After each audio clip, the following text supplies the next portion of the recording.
Hello, everyone, and welcome to the season 2 finale of My Thoughts. It is absolutely crazy that we are already here at the end of season 2. We have gone through every film of MCU Phase 4, and at the end of this video, we will have ranked them all. I want to wish everybody a very happy start to the new year. I realized that my Thor Love and Thunder review came out on New Year's Eve, and I did not make mention of that. So I do want to quickly apologize for that. I hope everybody had a happy New Year's Eve and got to celebrate and do some fun stuff. There's a lot of new Marvel content from me coming up this year, and I'm actually going to talk all about that at the end because there are a few new things I will be talking about. So, some major announcements at the end of the video. So, if you want to skip to that, you surely can. I do not blame you, as we already know where Black Panther Wakanda Forever ranks, but I do think that I'd like to share my thoughts on it because I think it's a great film and you will see why. But just a quick recap before we jump in. I'm not going to do a lot of the typical introductory stuff that I normally do um, with this specific film because I want to get right into it. So, the rankings as they stand right now is that we have Spider Man No Way Home at number 1, Shang-Chi at number 3, Doctor Strange at number 4, Thor at number 5, Black Widow at 6, and Eternals at 7. And of course, that leaves Black Panther at 2, but we will talk about why that is the case. And I think before we get into anything with this film, we really have to talk about the fact that this film had to deal with the unthinkable and unimaginable tragedy that was Chadwick Boseman passing away. Um, it was an absolute shock to many people, the fact that he was able to go through with his role in all of the previous films that he was in the MCU while dealing with such an awful disease like cancer. And not only that, but not telling anybody about it and just doing it because he enjoyed acting and wanted to bring joy to millions of us fans out there. It's really something that I think we should all think deeper about and be more thankful for. I think that's one of the things that gets lost in all of this is that, yes, we miss him as an actor. And, unfortunately for a lot of us, a lot of us never got to actually interact with him as a person. But, it's hard to even imagine what those who knew him are going through. But I think we need to sit back and, really sort of celebrate the fact that, he gave us masterpiece movies and gave us performances, and even through his pain he worked so we could smile and enjoy his films. And I think that that is a sort of beautiful thing in a lot of ways. Of course, it does not make the pain go away, but I think again we should all just take a moment to reflect on the fact that he worked through the pain to bring us joy through his craft. And I think that that's beautiful in and of itself. But to move on back to the main point of the video, I did want to, I wasn't going to make this video without addressing that tragedy. But the film had to find a way to deal with his passing. And I think, the immediate thought was that regardless of what they do, people were going to be upset. People were going to think that they either they shouldn't have recast him, or they should have recast him, or they didn't emphasize his death enough, or they emphasized it too much. And, Marvel really had to find a way to tread the water and make the correct determination.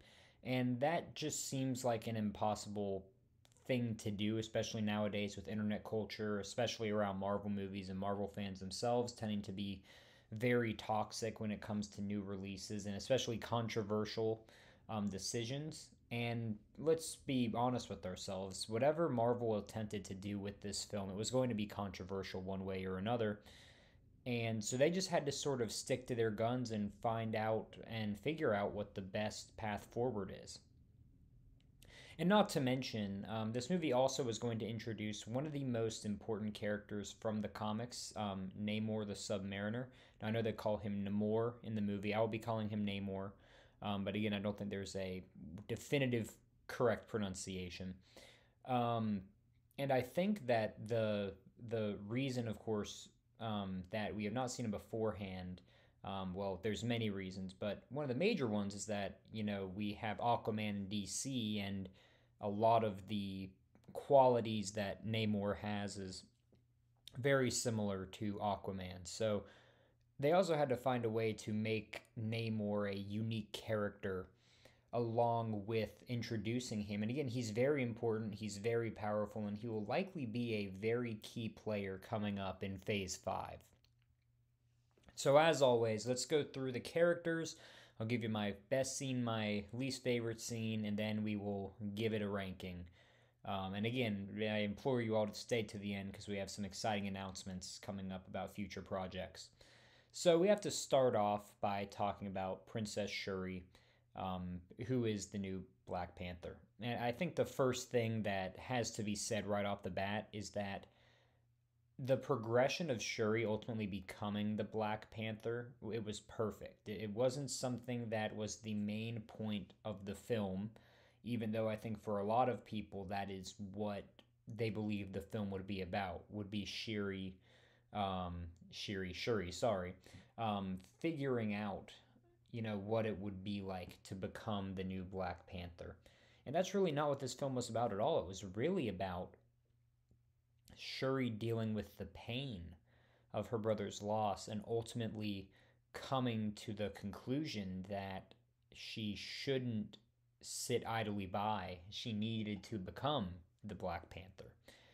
And the thing that I really applaud this movie for is not hiding the pain. We truly see Shuri struggle in all facets of this film. Even when things are going better for her, we still can tell she's struggling. And I think that it's something that a lot of audience members could relate to. And I think that that is just such a great direction for this character. Because from what we've seen of her in the first Black Panther film, and even through Endgame and Infinity War, is that she was more the comedic relief for the Black Panther film. I know that you guys are probably getting tired of me saying that phrase, especially after my Thor Love and Thunder review, but I wish that more characters got the treatment that Shuri did. We really got to see a side of her that we had not seen before. We really got to connect with her on a new level. And I mean, Shuri from this film became one of my more favorite characters in the MCU, and it's because again we really got to know her on a level that we haven't before. And it's worth noting too that Latita Wright just gave an absolutely slam dunk performance as Shuri.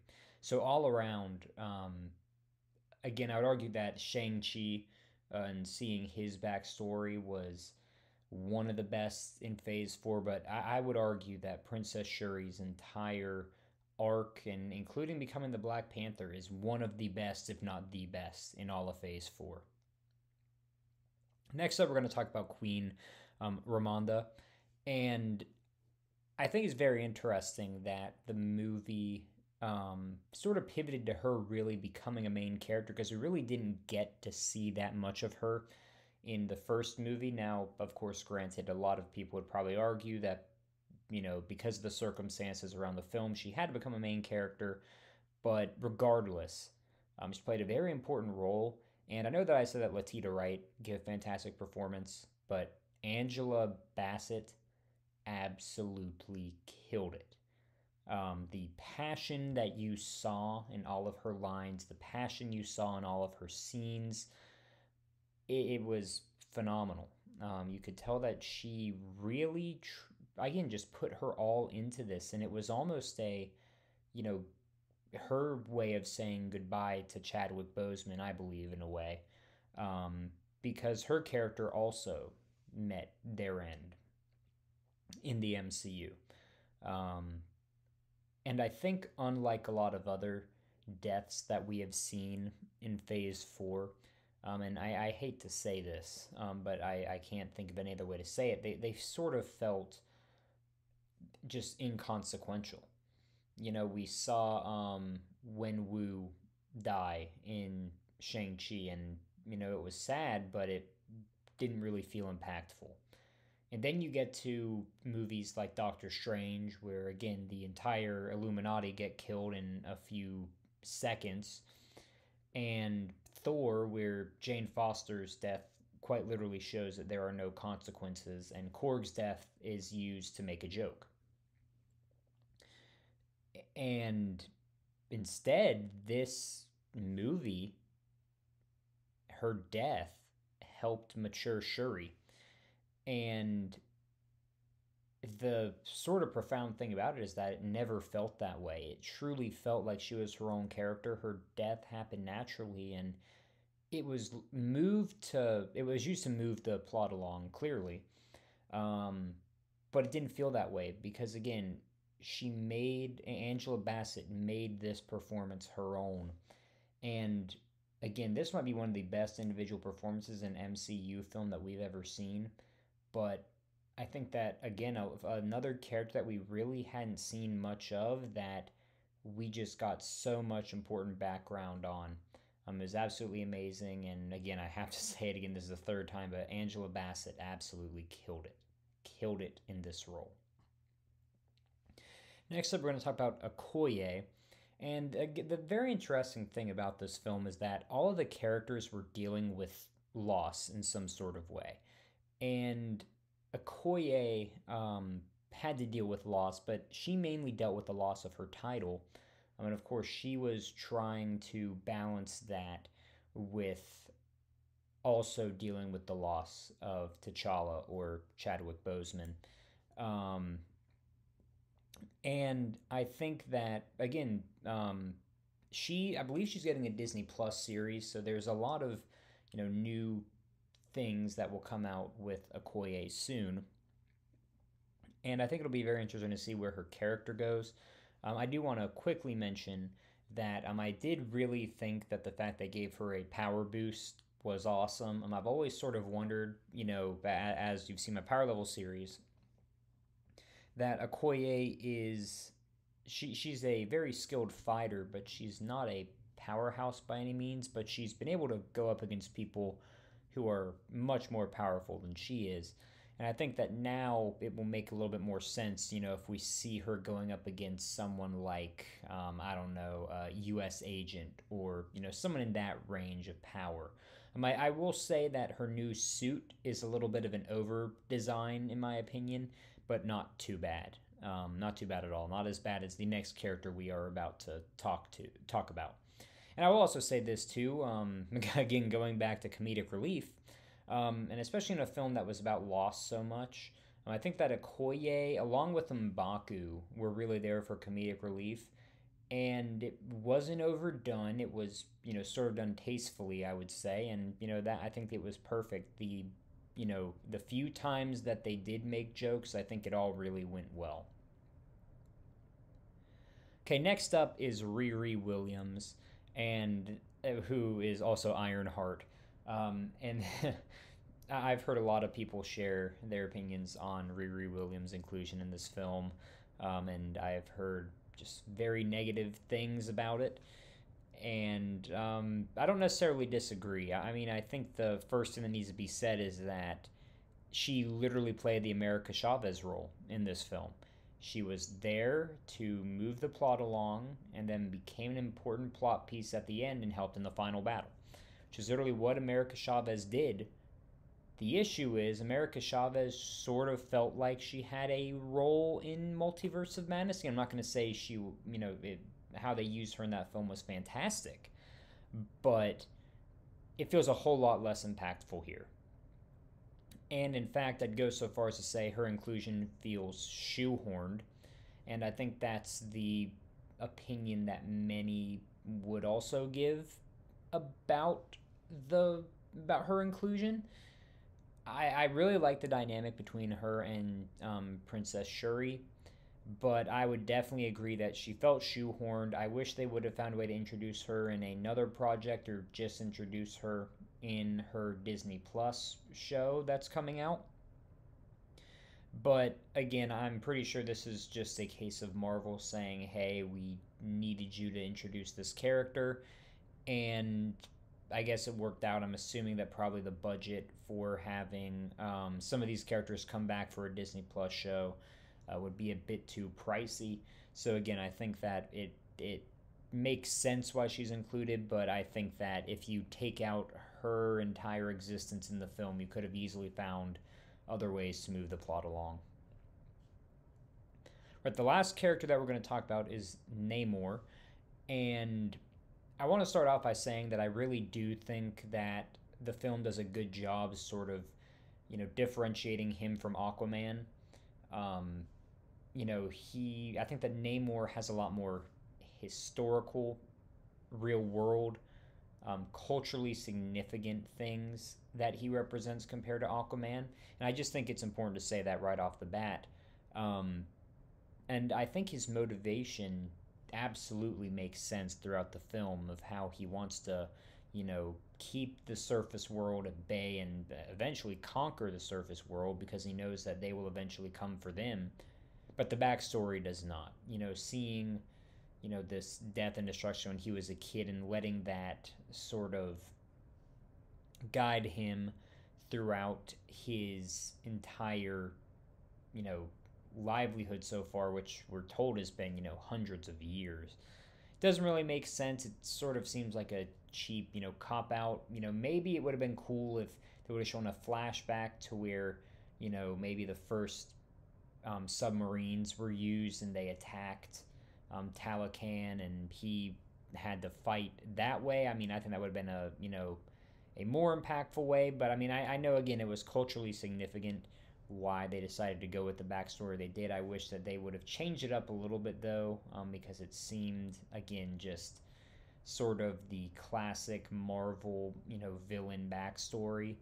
But I think that the other thing that needs to be mentioned with this is that he really wasn't a villain. He had a perfect contrast between a anti-hero and a villain as well, and you really connected with him. And I think I'd actually make the comparison of, I think this is exactly how the studio wanted you to feel about Scarlet Witch, but they absolutely dropped the ball on how they portrayed Scarlet Witch, but they perfected it with Namor. And Tanakh Herta gave a killer performance. I cannot wait to see what comes with Namor next. Again, is he a perfect villain? No. But is he one of the best of Phase 4? Absolutely. With that being said, I think the best scene from Black Panther Wakanda Forever was the final battle between Shuri and Namor. Just the entire length of it, every single scene, having Queen Ramonda come back from the ancestral plane to tell Shuri to basically show him her true colors and that she would spare him and not kill him. It was all fantastic. And again, I know that I've said that there have been some good fight scenes in Phase 4, but this might take the cake just because it was epic. It was really emotional at times, and it sort of captured all of the aspects of the film: excitement, sadness, pain, but finding a way to come through and ultimately win and make peace, most importantly. And I think that this fight scene sort of gives that entire concept a perfect sort of storybook close. So instead of having one worst scene, I'm going to say that the entire subplot with Everett Ross was, in my opinion, not needed. As much as I appreciate them using his character again, it sort of seemed like he and Val were used a lot more than they probably should have been. And, I mean, barring a major, plot from this film being used in Secret Invasion, I just don't really think that they probably should have been in the film as much or as long as they were. Again, I know that's probably nitpicky, but I just felt that they showed them way too much, and we could have probably either made the film shorter or add some more stuff in with Namor or Shuri, and that would have probably sufficed instead of focusing so much on Ross. And with that being said, for the last time in the season 2, I'm going to rank Black Panther Wakanda Forever the second best movie in Phase 4 out of 7. Again, it's absolutely brilliant. Um, I was brought to tears. I laughed. I was really engaged. And after, as I've said, after having a lot of disappointments in Phase 4, I think that this was such a great film to go out on. Um, just because while it was a sad film, it gave such an optimistic and hopeful ending. And that's exactly what this next phase of Marvel needs to be. It needs to be something that can give the fans hope again that Marvel is moving in the right direction. And I think that if Black Panther Wakanda Forever was going to be the thing to kick that off, I couldn't think of a more fitting movie to do so. And with that being said, everybody, thank you so much for watching till the end. And this is the last time that my thoughts is going to look like this. As I've mentioned before, the new way in which I'll be doing my thoughts is that I will be doing them as the movies release and as episodes of series release. So, for example, when Secret Invasion comes out, I believe it's going to be a 6-episode series. I will be doing a my thoughts for episode 1, for example, and going from there. So just be on the lookout. I will probably make a video sort of explaining how I'll be doing that, or you'll just see them pop up on my channel. But the big announcement that I know all of you have been waiting for is what my new series is. And today I'm here and proud to share that my new project, my new series that I'll be working on is called MCU Comic Origins. And in this series, I'll be going through a lot of your favorite characters from the MCU, and we'll be deep diving into their comic origins and comparing where they started in the comics and things that happened to them in the comics and how that translated to their appearance in the Marvel Cinematic Universe. And I'm not going to say, and give a definitive schedule for this series because it's going to take a lot of work. As I think I mentioned in my Multiverse of Madness video, I'm going to put a lot more effort into these videos. It requires a lot of research. It requires a lot of quotes. It requires a lot of, finding pictures that might be long lost in certain aspects because some of these characters are very obscure and requires a lot more research than others. What I can say is that I will not be, really emphasizing a season 1, season 2. But what I will say is that I will be breaking up sort of, in my mind, each season by different phases of the MCU. And so what I can say is that phase 1 will have 19 episodes. That's the plan. And what I can say is that in a few weeks here, you will hopefully be getting episode 1 of MCU Comic Origins featuring Iron Man. So with that, everybody, thank you so much for watching my channel, watching all these videos. It means the world to me. It is such a passion of mine to talk about Marvel and, again, share my love of these great movies that have touched my lives. They've touched my life and the lives of so many others. And, to really connect with these characters that I think, pushes all of us to be better versions of ourselves or gives us someone that we can relate to. It's truly incredible. And I really hope that you have enjoyed this series. Again, please make sure to leave your thoughts, comments down below. I always enjoy reading them. Make sure to like, subscribe, and I will be coming back with a update about the timeline of things, as always. But again, I'm hoping, at least for right now, that a regular schedule should be that I would hopefully get up maybe a MCU Comic Origins, maybe once every 2 weeks or so. Again, this is a long-term project here. So, once again, I hope you'll all check out the first episode of that, which should be my next video upload, unless there is a crazy trailer drop or something along those lines. But, anyways, as I've said, thank you all for watching. Thank you for coming on this journey with me through every single project of Phase 4, minus the specials and I Am Groot, which we'll get to at some point. But I've really appreciated it. I'll see you all again soon.